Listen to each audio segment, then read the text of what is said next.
थे और बताया था कि adrenals.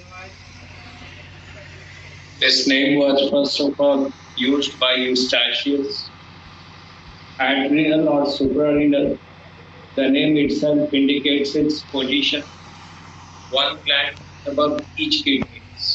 एक हर किडनी के ऊपर एक एक ग्लैंड एड्रिनल इससे नाम दिया. It is triangular or pumped head shape और origin में इसमें एड्रिनल का जो सबसे बाहर वाला कवर है it is capsule जो fibrous है. Peripheral part is cortex and the central part is medulla.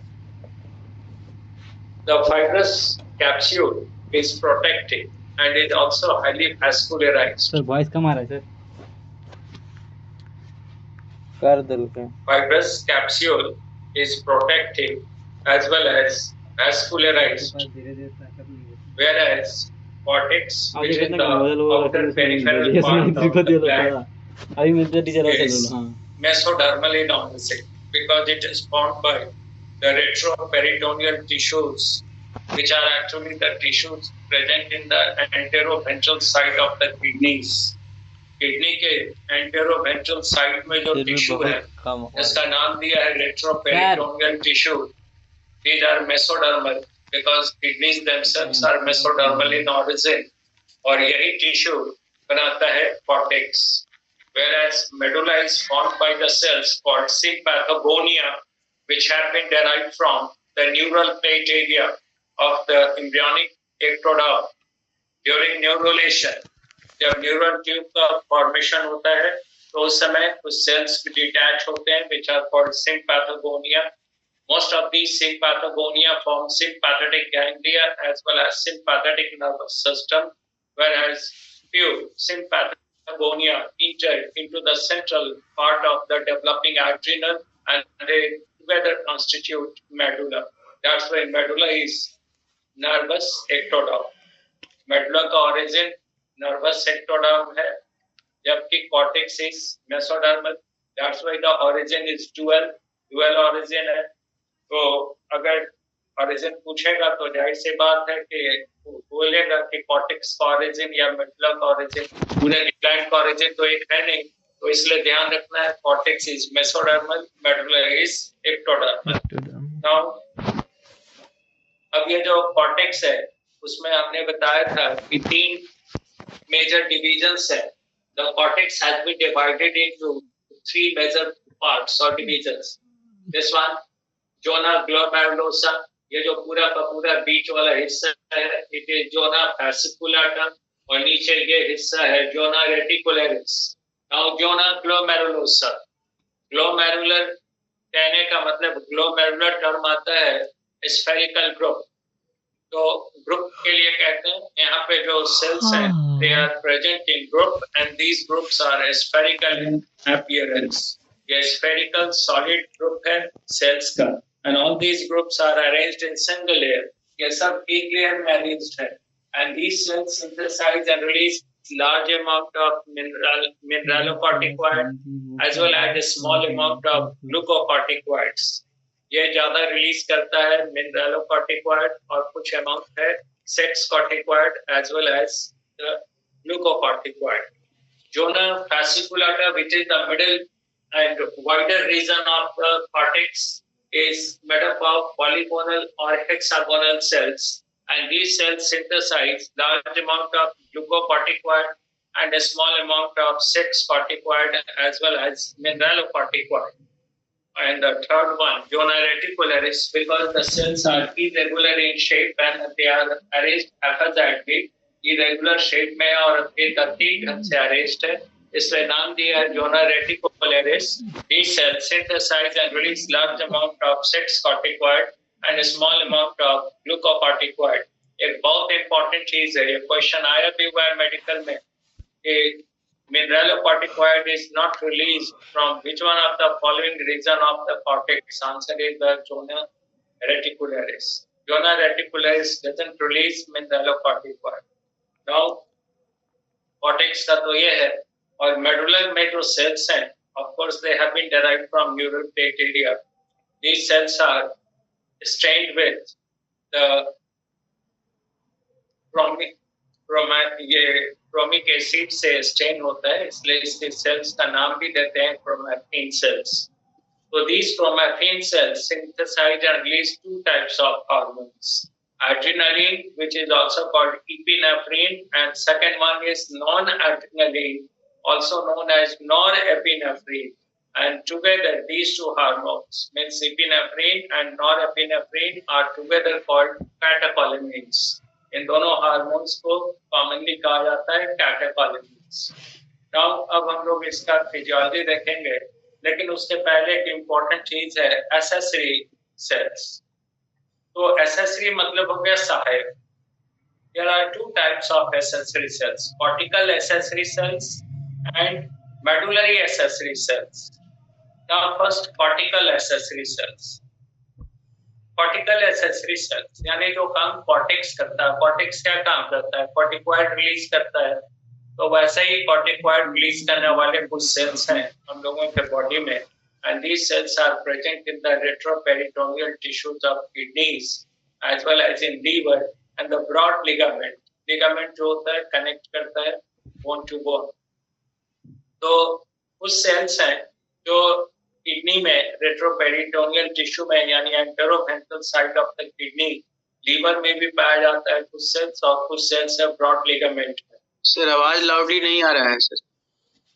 Sir आवाज लाउडली नहीं है. आवाज तो पूरा है सर. जान में आपके यहाँ तो कुछ प्रॉब्लम होगा नेट का.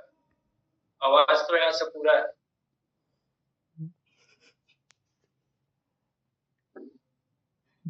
सही बात है, मुझे बहुत कम आ रहा.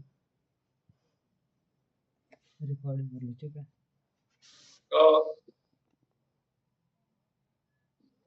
तो यहाँ से ये जो हम लोग कह रहे हैं कि जोना रेटिकुलरिस, और तीन तो पार्ट हो गया, जोना ग्लोमेरुलोसा, जोना फैसिकुलाटा, जोना रेटिकुलरिस, और इधर हो गया मेडुला. तो हमने कहा कि जो कॉर्टिकल एसेसरी सेल्स हैं, they are few in number and are present in the retroperitoneal tissues of the kidneys as well as retroperitoneal tissues of the kidneys as well as in the liver and also in the broad ligament. And these cells are few in number and they release very small amount of corticoid. Therefore, if the cortex is removed or damaged, then the corticoids released by the accessory cortical cells is not sufficient to sustain the life of the person. ये question एक बार आ चुका है medical में कि कौन सा part है, which one of the following endocrine part is the most important or essential to the life? And answer is the adrenal cortex. पूछा गया है कि सबसे इम्पोर्टेंट पार्ट लाइफ के लिए क्या है, तो आंसर है एड्रिनल कॉर्टेक्स. क्यों है?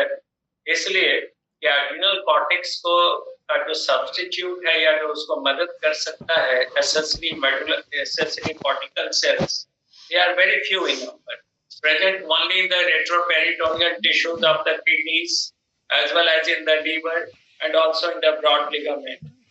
And the amount of corticoid released by these cells is not sufficient to sustain the life of the person if the cortex is damaged or removed. यही question आया है मेडिकल में, if the cortex of adrenal gland is damaged or removed, then what will happen to the person? And answer है the person will die. यह question आ चुका है कि अगर किसी पर्सन के एड्रिनल कॉर्टेक्स को डैमेज कर दिया जाए या रिमूव कर दिया जाए तो क्या होगा? तो आंसर है person will not survive, because हम लोग आगे देखेंगे ये जो कॉर्टिकॉइड्स हैं they are very important for the survival of a person. ये नहीं अगर रिलीज होगा तो पर्सन विल नॉट सर्वाइव, जो आगे हम लोग बात करेंगे. Anyway, whereas the cortical medullary cells are abundant in number, they are present in the lymph nodes, lymphatic organs as well as in the lymph nodes में है, lymphatic organs में है, और उसके साथ साथ ये इम्यून सिस्टम के कई पार्ट में है, जैसे थाइमस वगैरह में यहाँ भी मौजूद है. तो इनके द्वारा जो रिलीज किया जाता है hormone, that is sufficient to sustain the life of the person even if the medulla is damaged or removed. Yani accessory medullary cells which are mainly present in the lymphatic system, lymph nodes and lymphatic organs. अगर sir आवाज बहुत clear नहीं आ रहा है sir, cut रहा है। तो हम नहीं कुछ कर सकते। यहाँ से तो जा रहा है, सबका कंप्लेंट नहीं है, आप ही का है। आपका यहाँ प्रॉब्लम हो गया, कहाँ से आप बोल रहे? वहां से प्रॉब्लम होगा, यहाँ तो साउंड पूरे फुल पे है। तो अगर एसेसरी मेडुलरी सेल्स डैमेज हो जाए, अगर मेडुला डैमेज भी हो जाए तो एसेसरी मेडुलरी सेल्स इनके द्वारा जो रिलीज होता है epinephrine, that is sufficient to sustain the life of the person. तो इसलिए अगर हम लोग कॉर्टेक्स और मेडुला में कंपेयर करें तो cortex is more essential. Clear हो गया सर। कॉर्टेक्स डैमेज होगा तो पर्सन विल नॉट सर्वाइव। तो फिर से एक बार बता दें, ये जो कॉर्टेक्स हैं they release the hormone called corticoids. Medulla releases the hormones which are called catecholamines. Catecholamines में दो हार्मोन है, epinephrine which is called adrenaline and non epinephrine which is called non adrenaline. They together constitute the catecholamine. Now there are few cells which are considered as accessory cortical cells as well as accessory medullary cells. Accessory cortical cells are mainly present in the retroperitoneal tissues of the kidneys, liver, and also in the broad ligament. But the corticoids released by the accessory cortical cells is very small in amount. It is not sufficient to sustain the life of the person if the adrenal cortex is damaged or removed. तो अभी हम लोग बात कर रहे थे कि already ये क्वेश्चन आया भी है मेडिकल में कि if the adrenal cortex is damaged or removed then what will happen to the person. अगर adrenal cortex को डैमेज कर दें या रिमूव कर दें तो पर्सन का क्या हो? And answer है person will die because ये corticoids इतना important है, they are considered to be the life saving drugs. ये life saving drugs माना जाता है, तो अगर इनका अमाउंट कम होगा तो पर्सन सर्वाइव नहीं करेगा। जबकि accessory medullary cells which are mainly present in the lymphatic system, in the lymph nodes or lymphatic organs etc., they release sufficient amount of adrenaline or epinephrine which can sustain the life of the person even if the medulla is damaged or removed. तो इसलिए अगर compare करेंगे तो adrenal gland में cortex is more important than medulla. Cortex ज्यादा important है medulla से। अगर adrenal cortex damage हो गया तो person will not survive. तो ये ध्यान रखना है। अब हम लोग बात करेंगे फिजियोलॉजी का। तो अभी हमने कहा कि adrenal cortex releases the hormones which are commonly known as corticoids, and all these corticoids are steroids. Steroids hormones are those hormones which have been derived from cholesterol. Cholesterol derivatives hormones. These are corticoids released from adrenal cortex as well as the gonadal hormones released from the gonads, male and female gonads. These are the only hormones which are steroid hormones, means derived from cholesterol. Otherwise, all the other hormones which are released from different endocrine glands are proteinous in nature. Anyway, more than 50 corticoids have been already isolated in human. हम लोगों में 50 से ज्यादा corticoid hormones already मालूम है. They have been isolated. उसको अलग store निकाल लिया गया, मालूम है कि ये 50 से ज्यादा hormone. And all these hormones which are more than 50 have been divided into 3 groups. उनको 3 ग्रुप में रख दिया गया। These are glucocorticoids, mineralocorticoids and sex corticoids. And इनका जो ग्रुपिंग है या जो इनका नॉमेनक्लेचर है वही इसके इम्पोर्टेंट फंक्शन को डिनोट करता है।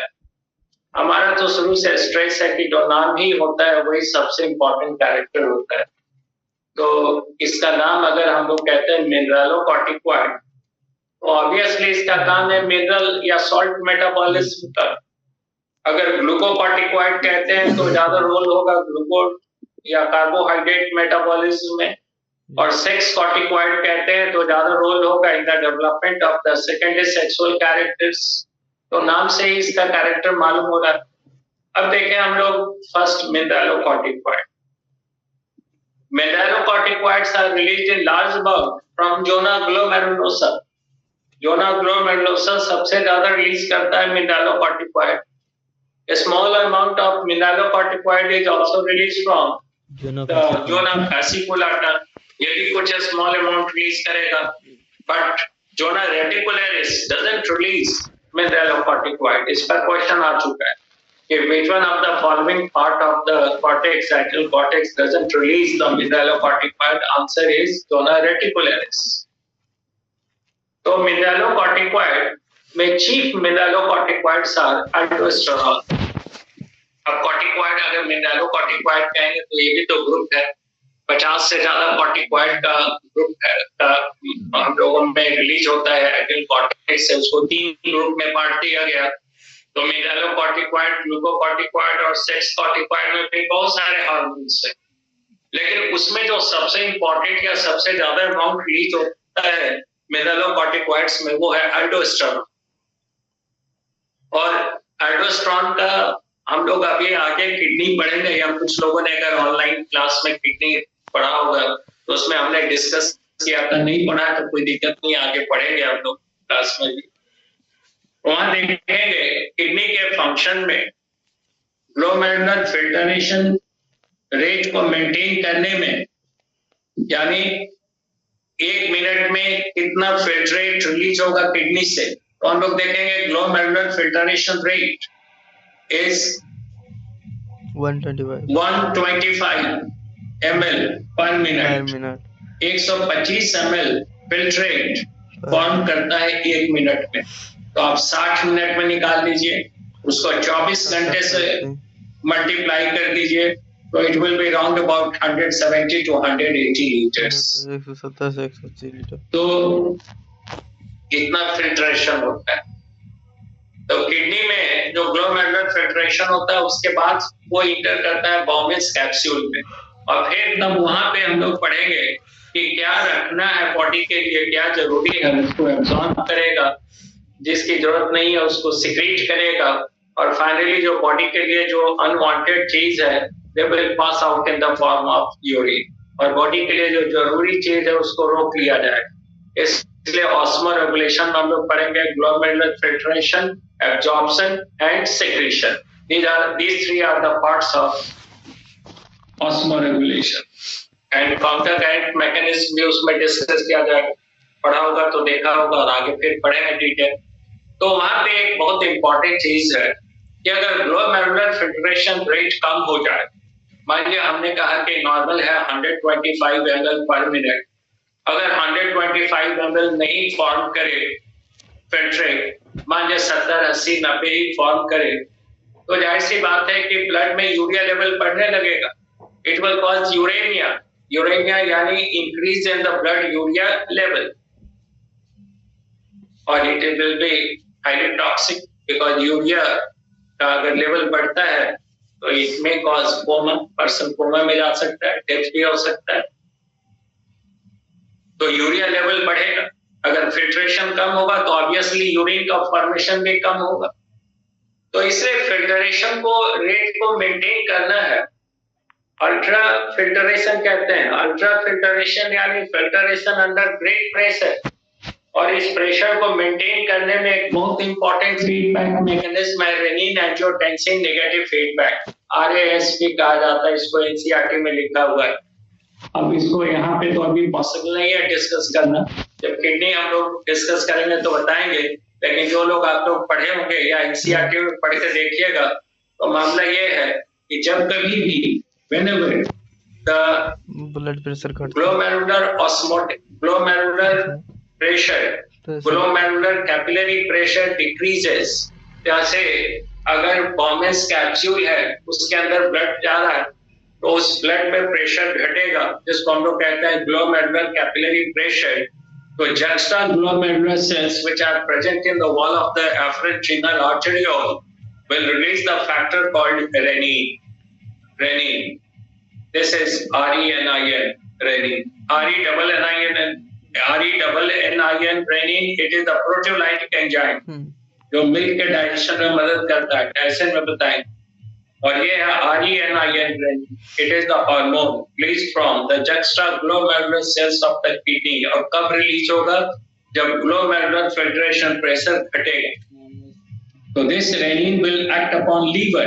ये अब लीवर पे एक्ट करेगा. तो liver will release the factor called angiotensinogen 1. Angiotensinogen 1. Angio term आता है ब्लड वेसल्स के लिए. टेंसिनोजेन जो उसमें टेंशन कॉज कर रहा है, जो प्रेशर बढ़ा रहा है. But this angiotensinogen 1 is inactive. ये इनएक्टिव है. It is activated into angiotensinogen 2 by the enzyme convertase and convertase is released from the lungs.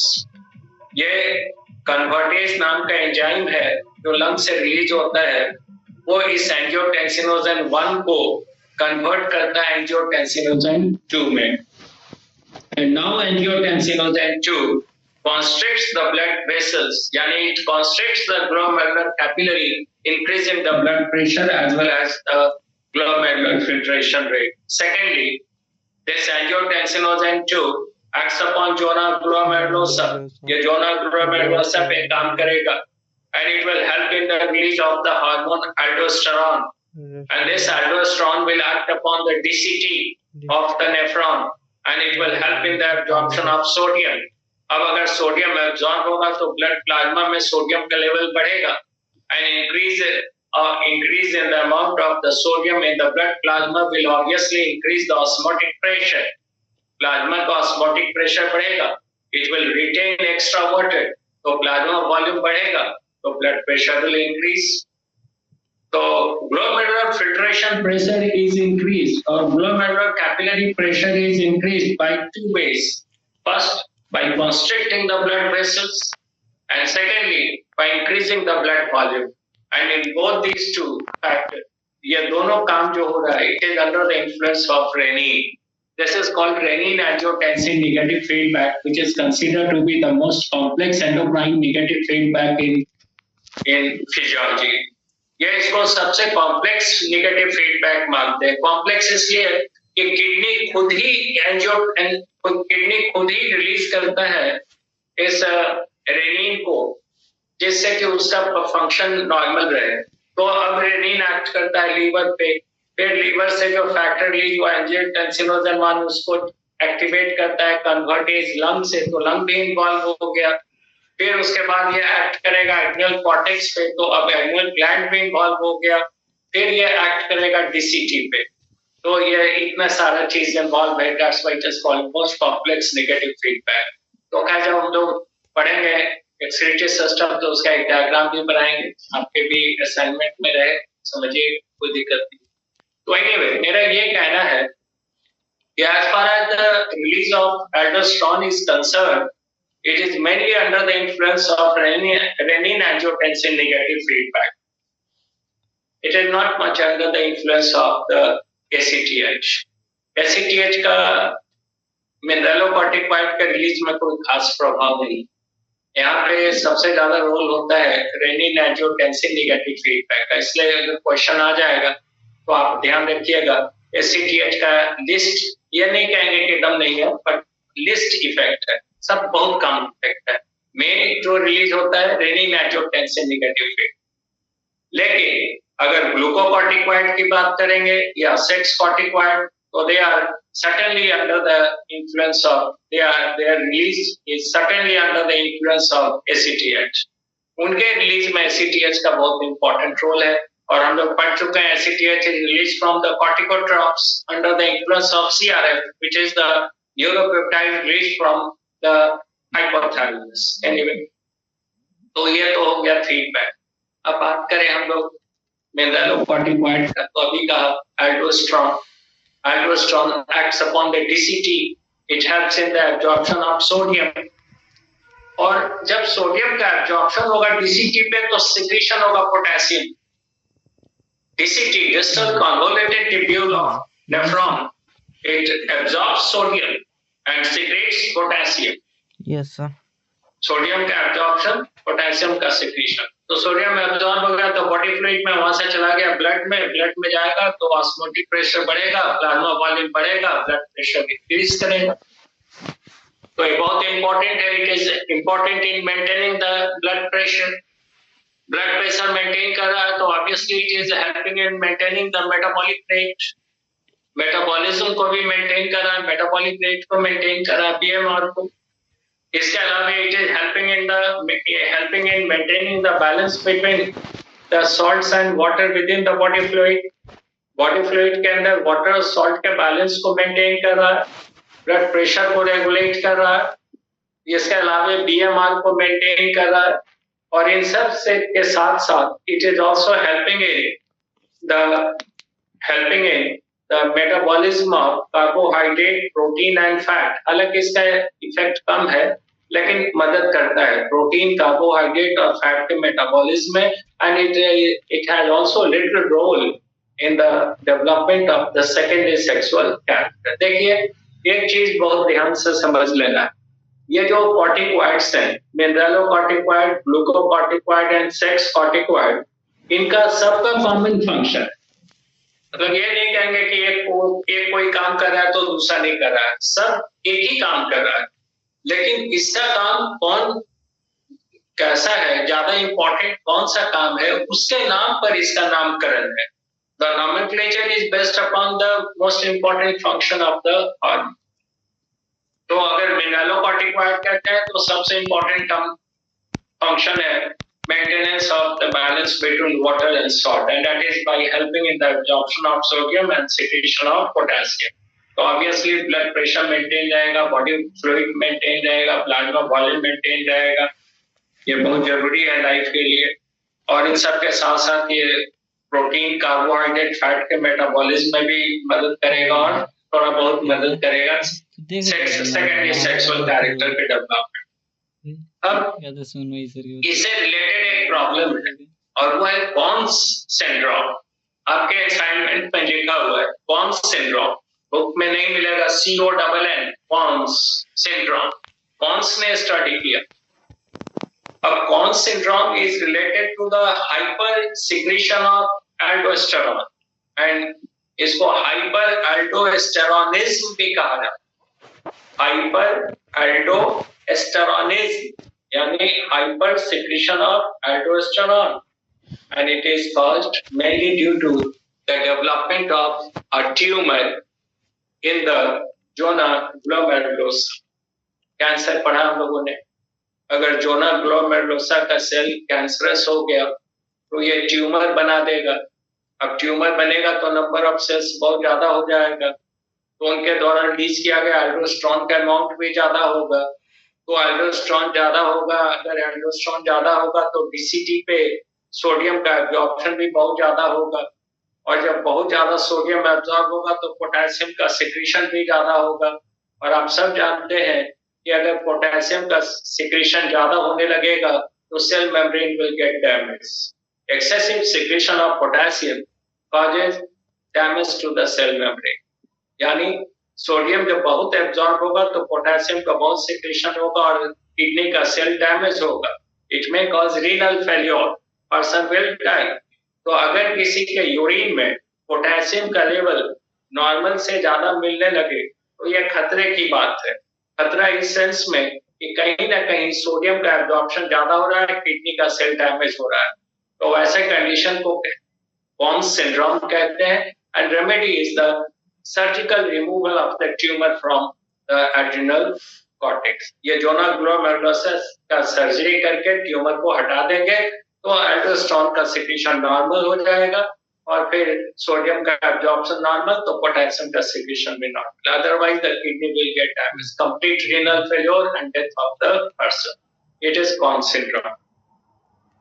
अब हम लोग दूसरा ग्रुप की बात करते हैं, glucocorticoid. The chief glucocorticoids are cortisone and cortisol. Cortisone बहुत जाना पहचाना नाम है, cortisone and cortisol emergency drug है। cortisone and cortisol, these are the chief glucocorticoids। Feedback तो हम लोगों ने देखा ही ACTH के साथ है।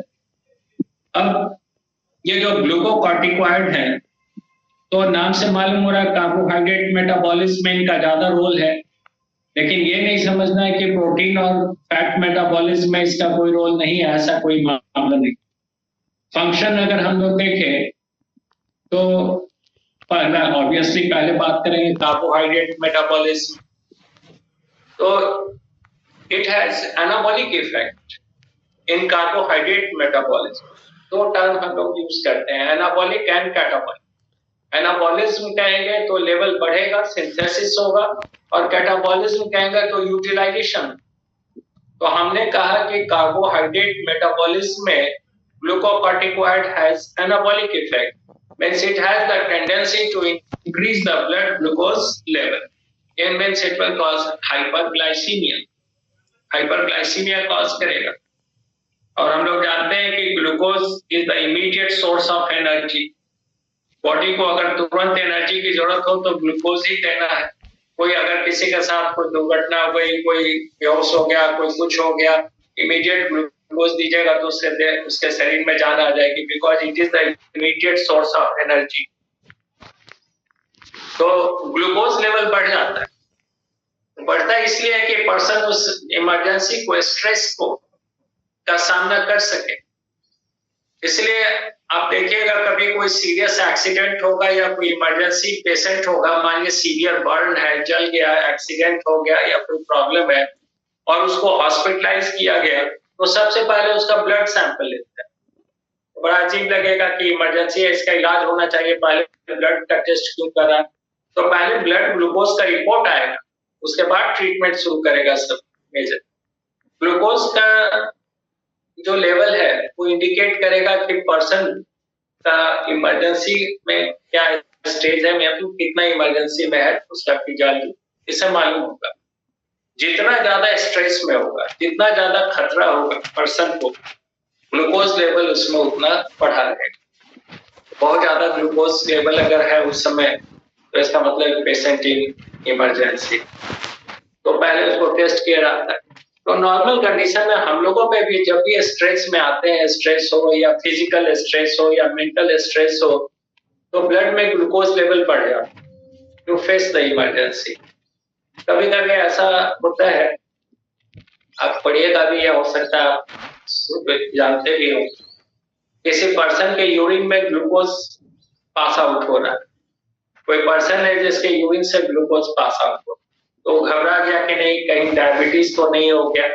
डॉक्टर से मिला, डॉक्टर उसका बात किया, तो टेस्ट वगैरह कर लिया, इंसुलिन का लेवल भी, सिक्रेशन भी ठीक हो रहा है, सब कुछ है, तो फिर आखिर ग्लूकोज आया कहाँ से? तो that is due to stress. कोई पर्सन अगर बहुत मानसिक और शारीरिक तनाव में रहता है तो उसका ब्लड ग्लूकोज लेवल ऑलवेज बढ़ा रहता है, और जब बहुत ज्यादा ग्लूकोज लेवल बढ़ेगा तो kidney will fail to absorb the glucose and it will pass out along with urine. That is called the glycosuria, यानी passage of glucose with urine, but that is not diabetes. ये glycosuria है, it is not diabetes. It is not diabetes mellitus. Diabetes mellitus is caused due to the hyposecretion of insulin, जो हम लोग कल पढ़ेंगे pancreas में, और ये हो रहा है ड्यू टू द स्ट्रेस। कारण है कि यहाँ पे जो ग्लूकोकॉर्टिकॉइड है, कॉर्टिसोन और कॉर्टिसोल, उनके कारण ब्लड ग्लूकोज लेवल बढ़ गया। तो कुछ दिन के बाद जैसे ही वो स्ट्रेस खत्म होगा, फिर यूरिन के से ग्लूकोज का बाहर आना वो स्ट्रेस में होता है। तो ग्लूकोज लेवल बढ़ता कैसे? तो ग्लूकोकॉर्टिकॉइड्स प्रमोट ग्लूकोनियोजेनेसिस, यानी formation of glucose from the proteins and fats, यानी from the sources other than carbohydrate. तो प्रोटीन और फैट को कन्वर्ट कर देता है glucose, gluconeogenesis. It promotes glycogenolysis, यानी ग्लाइकोजन को तोड़ता है ग्लूकोज में, ब्लड ग्लूकोज लेवल बढ़ेगा। It also helps in the absorption of glucose, ये ब्लड में ग्लूकोज के एब्जॉर्प्शन को भी बढ़ा देता है। तो इस सब कारण से ब्लड ग्लूकोज लेवल बढ़ता है। 1 मिनट का ब्रेक कर रहे हैं, फिर डिस्कस।